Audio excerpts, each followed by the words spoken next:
Ang taong nag-iwan ng sala, hindi pwedeng ikasal. Upama ko sumano siya, adi maglit sa sambayang na siksaan wala na ay pandipat ka ko din na sambayang yan. Upama ko sutaw, kung ang isang taong nalilate sa sala, ay paparusahan sa araw ng paghuhukom, what more sa nagiiwan ng sala, Jum'a lamang, Ramadan lamang, Eid lamang. Subhanallah.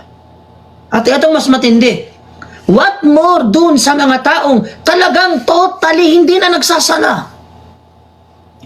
Ang taong nagiiwan ng sala ay mas masahol pa sa taong zani. Ang zani, yung taong nangangalunya, pazizina.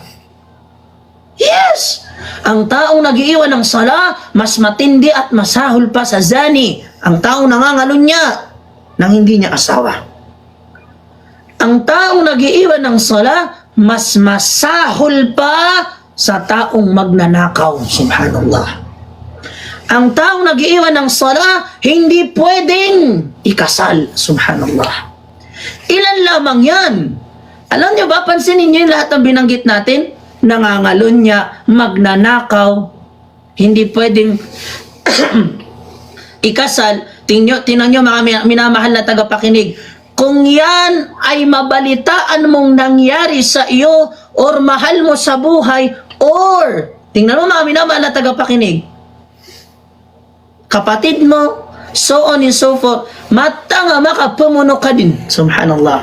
Kapag ang isang tao nakita mo o nalaman mong nagzina sa mahal mo sa buhay, nagzina, eager ka na gusto mo siyang patayin. Bakit? Nagzina ka. Papatayin, pupugutan ng ulo dahil nagzina ka. Pero mas masahol yan sa nagsasala. Nag-iwan ng sala, rather.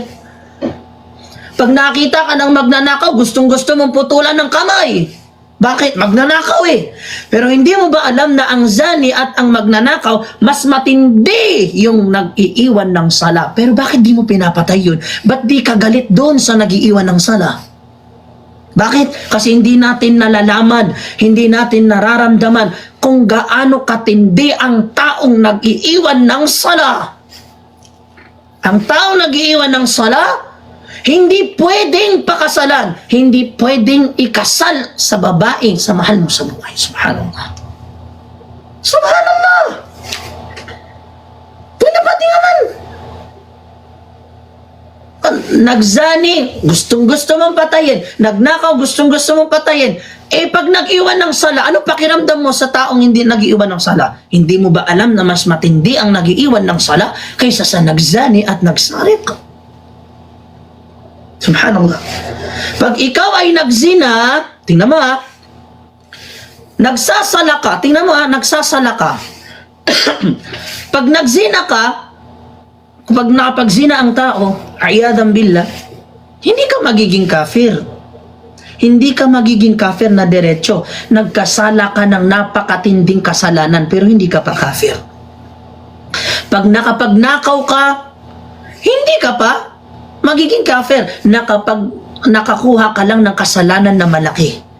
Pero pag nag-iwan ka ng sala, ng pasadya, ikaw ay kafir, mga alipin ng Allah subhanahu.